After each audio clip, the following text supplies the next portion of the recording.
The Animal Farm by George Orwell. Chapter 4. By the late summer, the news of what had happened on Animal Farm had spread across half the county. Every day Snowball and Napoleon sent out flights of pigeons whose instructions were to mingle with the animals on neighboring farms, tell them the story of the rebellion, and teach them the tune of Beasts of England. Most of this time Mr. Jones had spent sitting in the taproom of the Red Lion at Willingdon, complaining to anyone who would listen of the monstrous injustice he had suffered in being turned out of his property by a pack of good-for-nothing animals. The other farmers sympathized in principle, but they did not at first give him much help. At heart, each of them was secretly wondering whether he could not somehow turn Jones's misfortune to his own advantage.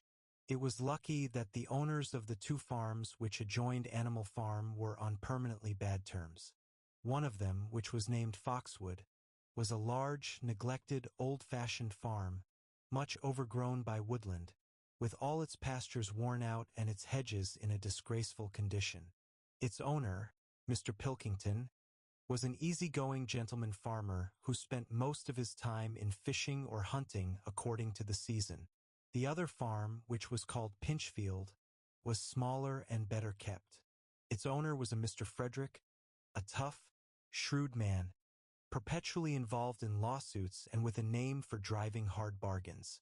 These two disliked each other so much that it was difficult for them to come to any agreement, even in defense of their own interests. Nevertheless, they were both thoroughly frightened by the rebellion on Animal Farm, and very anxious to prevent their own animals from learning too much about it. At first they pretended to laugh to scorn the idea of animals managing a farm for themselves. The whole thing would be over in a fortnight, they said.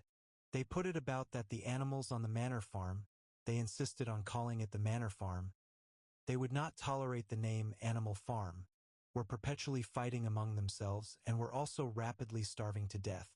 When time passed and the animals had evidently not starved to death, Frederick and Pilkington changed their tune and began to talk of the terrible wickedness that now flourished on Animal Farm. It was given out that the animals there practiced cannibalism, tortured one another with red-hot horseshoes, and had their females in common. This was what came of rebelling against the laws of nature, Frederick and Pilkington said. However, these stories were never fully believed. Rumors of a wonderful farm, where the human beings had been turned out and the animals managed their own affairs, continued to circulate in vague and distorted forms, and throughout that year a wave of rebelliousness ran through the countryside. Bulls which had always been tractable suddenly turned savage. Sheep broke down hedges and devoured the clover. Cows kicked the pail over. Hunters refused their fences and shot their riders on to the other side. Above all, the tune and even the words of Beasts of England were known everywhere. It had spread with astonishing speed. The human beings could not contain their rage when they heard this song, though they pretended to think it merely ridiculous. They could not understand, they said, how even animals could bring themselves to sing such contemptible rubbish. Any animal caught singing it was given a flogging on the spot. And yet the song was irrepressible. The blackbirds whistled it in the hedges. The pigeons cooed it in the elms. It got into the din of the smithies and the tune of the church bells. And when the human beings listened to it, they secretly trembled, hearing in it a prophecy of their future doom.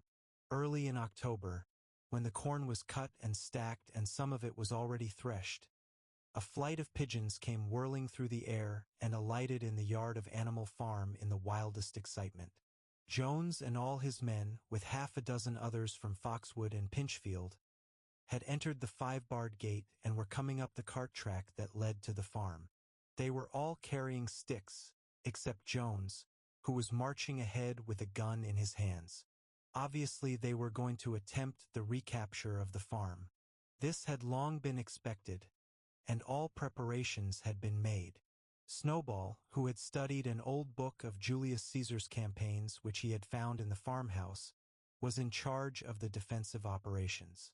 He gave his orders quickly, and in a couple of minutes every animal was at his post. As the human beings approached the farm buildings, Snowball launched his first attack. All the pigeons, to the number of 35, flew to and fro over the men's heads and muted upon them from mid-air. And while the men were dealing with this, the geese, who had been hiding behind the hedge, rushed out and pecked viciously at the calves of their legs. However, this was only a light skirmishing maneuver, intended to create a little disorder, and the men easily drove the geese off with their sticks. Snowball now launched his second line of attack. Muriel, Benjamin, and all the sheep, with Snowball at the head of them, rushed forward and prodded and butted the men from every side, while Benjamin turned around and lashed at them with his small hoofs. But once again the men, with their sticks and their hobnailed boots, were too strong for them, and suddenly, at a squeal from Snowball, which was the signal for retreat, all the animals turned and fled through the gateway into the yard. The men gave a shout of triumph.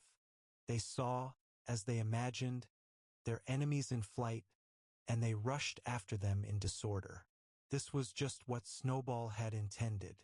As soon as they were well inside the yard, the 3 horses, the 3 cows, and the rest of the pigs, who had been lying in ambush in the cowshed, suddenly emerged in their rear, cutting them off. Snowball now gave the signal for the charge.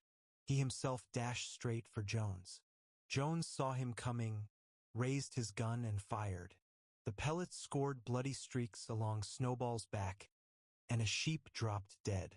Without halting for an instant, Snowball flung his 15-stone against Jones's legs. Jones was hurled into a pile of dung and his gun flew out of his hands.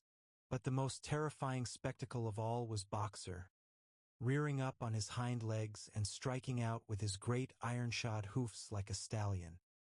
His very first blow took a stable lad from Foxwood on the skull and stretched him lifeless in the mud. At the sight, several men dropped their sticks and tried to run. Panic overtook them, and the next moment all the animals together were chasing them round and round the yard. They were gored, kicked, bitten, trampled on. There was not an animal on the farm that did not take vengeance on them after his own fashion.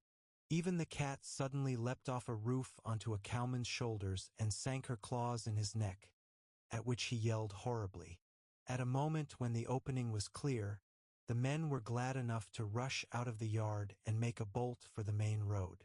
And so within 5 minutes of their invasion they were in ignominious retreat by the same way as they had come, with a flock of geese hissing after them and pecking at their calves all the way. All the men were gone except one. Back in the yard, Boxer was pawing with his hoof at the stable lad who lay face down in the mud, trying to turn him over. The boy did not stir. "He is dead," said Boxer sorrowfully. "I had no intention of doing that.